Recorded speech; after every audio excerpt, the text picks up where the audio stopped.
కేటీఆర్ గారు ఉట్టిన ఢిల్లీ వెళ్లాల్సినంత అత్యవసర పని ఏమొచ్చిందనే మాట.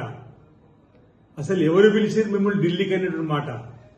అమృత్ పైన ఫిర్యాదు చేయడానికి పోతుందని చెప్పినటువంటి ఏదైతే మీరు పనికి మాలిన మాటలు మాట్లాడుతున్నారో, ఇప్పటికే 8,888 కోట్ల అవినీతి జరిగిందని మీరు అసలు ఈ 88 ఈ 4 అంకె ఎక్కడి నుంచి వచ్చిందంటే ఇప్పటివరకు సమాధానం మీ నుంచి రాలే.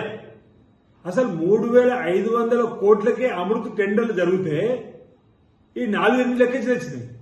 8,888 కోట్లు లెక్కించి వచ్చిందని చెప్పని అడిగితే సమాధానం చెప్పకపోతే లీగల్ నోటీసులు కూడా ఇప్పించుకున్నటువంటి ఘనత నీది.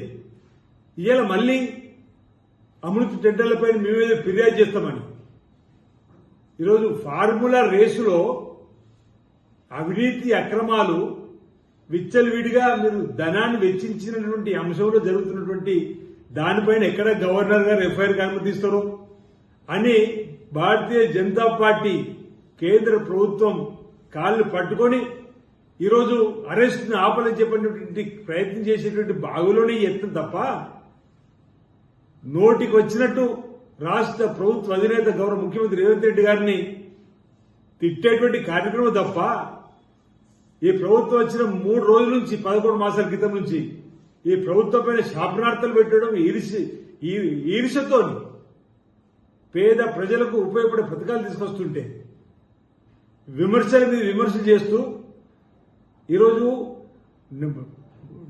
మాటికి ప్రజా ఉపయోగపనులు చేసేటువంటి ప్రభుత్వాన్ని తిట్టడమే తప్ప మరో సోయిలేని మరో పని లేనటువంటి సందర్భంలో ఈరోజు తప్పనిసరిగా చట్టం తన పని తను చేసుకొని పోతుంది.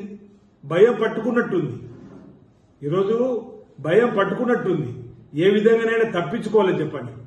ఈరోజు మీరు ఈ ఫార్ములా రేసుకు సంబంధించి కానీ కాళేశ్వరం ఏదో కూలిపోయిందో పగిలిపోయిందో, ఈరోజు టెలిఫోన్ ట్యాపింగ్, బర్ల స్కాము, గొర్రెల స్కాము, చేపల స్కాము, ఈ విధంగా అనేక ఏవైతే ఫిర్యాదులు వస్తున్నాయో దానిపైన విచారణ జరుగుతున్న క్రమంలో వాటిని తప్పించుకోవడానికి కోసం చేసే ప్రయత్నం తప్ప మరొకటి కాదన్నమాట. ఈ సందర్భంగా మూసీ నది ఈరోజు ఇక అంకురార్పణ దానికి ప్రభుత్వం యొక్క ఆలోచనతో ముందుకు పోతుంటే అప్పుడే అందులో అవినీతి అనేటువంటి మాటలు.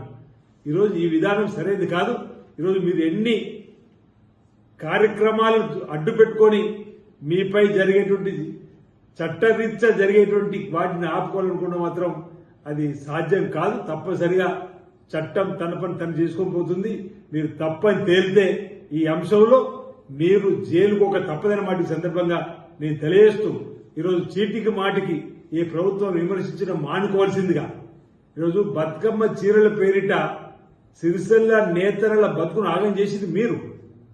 మీ ఆయాంలో 275 కోట్లు బకాయిలు పెట్టిపోతే మీ వచ్చినాక 200 పైచిలు కోట్లు నేతన్నలకు ఇచ్చి వారిని ఆదుకునేటువంటి ప్రయత్నం చేస్తూ ఈరోజు నాణ్యమైన చీరలు కూడా ఆర్డర్ ఇవ్వాలని చెప్పండి. 1,30,00,000 చీరలు కూడా ప్రయత్నం చేస్తున్న సందర్భంలో ఈరోజు నోటికి వచ్చినట్టు ఆ అంశంలో కూడా ఏదో నేను ఎమ్మెల్యేగా ఉంటే మీకు ఇష్టం లేదంటే నువ్వు ఎమ్మెల్యేగా ఉంటేంత లేకపోతే ఎంత మాకు ఇది ఈ విధంగా మాట్లాడడం సరైనది కాదన్నమాట. సందర్భంగా చెబుతూ అసలు నేతన్నలకు ఈ పరిస్థితి తీసుకురావడానికి కారకులైంది మీరు.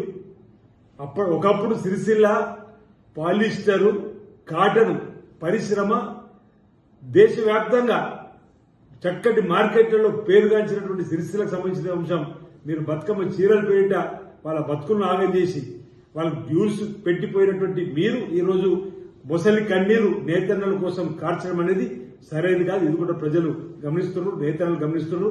మీ నేతన్నల చిరకాల కోరిక యార్డు డిపోకు గౌరవ ముఖ్యమంత్రి రేవంత్ రెడ్డి 50 కోట్లు మంజూరు చేశారు. మీ అయ్యం ఎందుకు చేయలేకపోయారని అడుగుతున్నాం. నూలు డిపో ఎందుకు తీసుకురాలేకపోయారో అంటున్నాం.